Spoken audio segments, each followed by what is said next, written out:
નમસ્તે વિદ્યાર્થી મિત્રો. આજે વાર્તા ભણીશું અંજળ પાણી, જેના લેખક છે પીતાંબર પટેલ. વિદ્યાર્થી મિત્રો, માનવી વચ્ચેના સંબંધની વાર્તા અને વાત તો આપણે જાણીએ છીએ. અહીં એક માનવી અને પશુ વચ્ચેના પ્રેમ સંબંધની હૃદયસ્પર્શી વાર્તા આપણે ભણવાના છે. દુષ્કાળના વર્ષમાં પશુઓના નિભાવનો ખર્ચ કાઢવો ઘણું મુશ્કેલ હોય એવી સ્થિતિમાં એક સૂરજ ડોશી નામનો પાત્ર, વિધવા અને વૃદ્ધ સ્ત્રી, પોતાના સંબંધીઓની સમજાવટને અંતે પોતાની પાસે રહેલી ભૂરી નામની ભેંસને વેચવા કાઢે છે.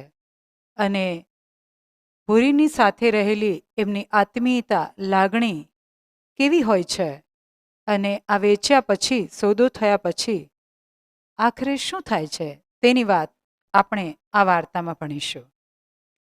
સૂરજ ડોશીને ખૂબ સમજાયા એટલે એમણે ગડગડ અવાજે કહી દીધો, સારું, તાણ દોરી જજો. એટલે કહે છે કે કાંઈ વાંધો નહીં, ચાલો હવે વેચી નાખો, બીજું શું, તમે લોકો મને આટલું બધું કહી રહ્યા છો તો. પણ એમની ઈચ્છા નથી, પણ લોકોના સમજાવવાને કારણે એ વેચવા માટે તૈયાર થઈ જાય અને કહે છે કે કાલ લઈ જજો. આટલું બોલતા બોલતા તો સૂરજ ડોશી હાંફી ગયા અને ઊભા થઈ ઘર તરફ વળ્યા. આટલું તો એ માંડ બોલી શક્યા, કેમ કે એમનો પ્રેમ અને લાગણીની હૂંફનો કોઈ પાત્ર હોય એમની સાથે તો એ ભૂરી ભેંસ હતી. અને કમાવાવાળું આ સિવાય તો બીજું કોઈ હતું નહીં. ભૂરીનું દૂધ વેચીને એમનું ગુજરાન ચાલતું. છતાંય આજે એને આ નિર્ણય લેવો પડે છે એટલે ખૂબ દુઃખી થઈ જાય છે. જ્યારે તે પોતાના ઘરે જાય છે તો ભૂરીને વળગી પડે છે. એના ગળા, મોં, પીઠ પર હાથ ફેરવવા લાગે છે. જ્યારે દીકરી સાસરે જતી હોય અને માં જે રીતે પોતાની લાગણીઓ વડે દીકરીને, એવી જ રીતે સૂરજ ડોશી ભૂરીને પંપાળી રહે. પંપાળી રહેવો એટલે વહાલ કરવો. ભૂરી કાલ તો તું જવાની. ભૂરીને ઉદ્દેશીને એમની સાથે વાતો કરતા એમને ઉદ્દેશીને કે કાલે તું જતી રહીશ. આટલું બોલતા બોલતા ડોશી તો રડવા લાગ્યા. ભૂરી કંઈ સમજી નહીં, પણ ડોશીમાં જે રડી રહ્યા છે એનું દુઃખ જાણે સમજતી હોય એમ એ પૂછે છે કે શું કરવા રડો છો માં? ખરેખર તો ભૂરીની ભાષા સૂરજ ડોશી સિવાય બીજું કોઈ ન સમજી શકે. એની આંખોમાંથી એવો ભાવ આવે છે કે જાણે પૂછતી હોય કે તમે કેમ રડો છો? સૂરજ ડોશી તો રડીએ જ જતા હતા. ભૂરીના શરીર પર હાથ ફેરવીએ જાય છે અને રડીએ જાય છે. એ વખતે ભૂરી પણ સૂરજનો હાથ ચાટવા લાગે છે અને આ રીતે સાંત્વના આપી રહી છે, પરસ્પર લાગણી વ્યક્ત કરી રહ્યા છે.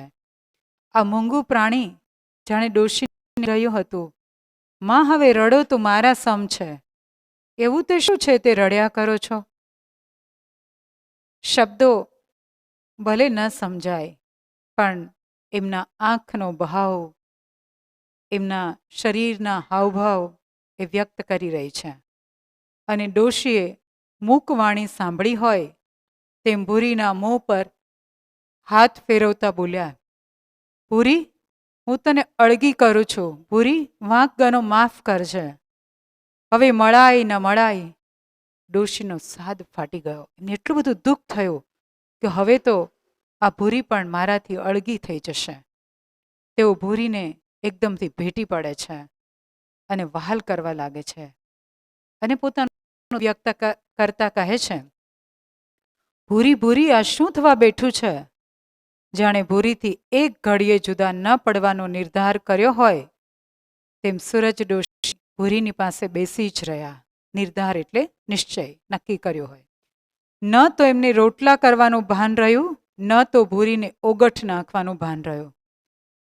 ઓગઠ એટલે પશુઓને જે ખવડાવવામાં આવે છે, જે કે ઘાસ કે એનો જે ઘાસચારો હોય છે, અને ઘણી વખત એ ઘાસચારો એ જે ખાઈ ગયા પછી થોડું ઘણું વધેલું હોય છે અને જે પશુઓ નથી ખાતા એને સુકાવી એના પર પાણી અને મીઠાનો છંટકાવ કરી અને ફરીથી સ્ટોર કરીને રાખવામાં આવે છે અને જ્યારે જરૂરિયાત ઊભી થાય ત્યારે આ નાખવામાં આવે છે. એને ઓગટ કહેવામાં આવે છે. ભૂરીને અળગી કરતા સૂરજ ડોશીનો જીવ કપાઈ જતો હતો. જીવ કપાઈ જવો એટલે અત્યંત દુઃખ થતું હતું. ભૂરી સાથે એવો તો લાગણી હતો કે તેને નજરથી દૂર કરી શકવી માટે શક્ય નહોતું. છેલ્લા 10 વર્ષથી તો બંને જણ એકબીજાના સુખ દુઃખના સાથી બની ગયા હતા. ભૂરીને ઉછેરીને મોટી કરનાર સૂરજ ડોશી હતા. મમતાથી એટલે કે માં જેવો પ્રેમ આપીને તેણે ભૂરીને પાળી પોષી હતી. સૂરજ ડોશીની જિંદગીમાં માયા મમતા રાખે એવું બીજું કોઈ નહોતું સિવાય એક ભૂરી. એક દીકરી હતી પણ એ તો સાસરે જતી રહી હતી. પંડે વિધવાબાઈ એકલી શું કરે? પંડે એટલે પોતે. એટલે તો જીવનની રહી સહી લાગણી એટલે કે જે કંઈ પ્રેમ એમની પાસે હતો એ બધો જ એમણે ભૂરીમાં રેડ્યો હતો. મને આખા દિવસની પ્રવૃત્તિ પણ ભૂરીમય થઈ જતી. આ સૂરજ ડોશી આખો દિવસ ભૂરીનું કામકાજ કરે, પોતાનું કામકાજ કરે અને આવી રીતેનો સમય પસાર કરતા હતા. ભૂરીને ચાર નીરવી એટલે કે એને ઘાસચારો નાખવો, એને દોહવી, એને પાણી પીવડાવવા લઈ જવી કે પાણી પીવડાવવું, એમનું પાડવું, એમની જગ્યા કોરી કરવી અને ભૂરી સાથે કંઈક નત નવી વાતો એ કર્યા કરવી એ સૂરજ ડોશીનો નિત્ય ક્રમ હતો. જે રીતે માં દીકરીને ઠપકો આપે, વઢે, ઝઘડે અને વહાલ કરે એ બધું જ સૂરજ ડોશી ભૂરી સાથે કરતા. ભૂરીએ સૂરજ ડોશીના જીવતરમાં દીકરી કરતાંય વધુ નજીકનું સ્થાન લઈ લીધું હતું. એટલે કે એક દીકરીની જેમ ભૂરીને સાચવતા હતા અને ભૂરી પણ સૂરજ ડોશીમાં એક માનું દર્શન કરી રહી હતી. એ ભૂરીને હવે આંખથી અળગી કરવાનો સમય આવ્યો હતો.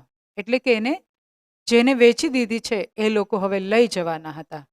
કાલે તો ભૂરીને દોરી જશે એટલે કે દોરી પકડીને એના ગળામાં દોરી બાંધીને દોરી વડે એને ખેંચી જશે. વિચાર માત્ર સૂરજ ડોશીનું હૃદય ચીરાઈ જતું હતું. અત્યંત દુઃખ થતું હતું અને મનોમન જાણે કે એ બોલે છે, ના ના મારે ભૂરીને નથી વેચવી. તેમનાથી બોલી જવાયું. બીજી જ પળે પાછો વિચાર આવ્યો, તો શું એને ખીલે બાંધીને ભૂખે મારી નાખવી છે? ઘરમાં તો કંઈ ખવડાવવાનું છે નહીં. મારે ભૂરીને નથી વેચવી, નથી વેચવી.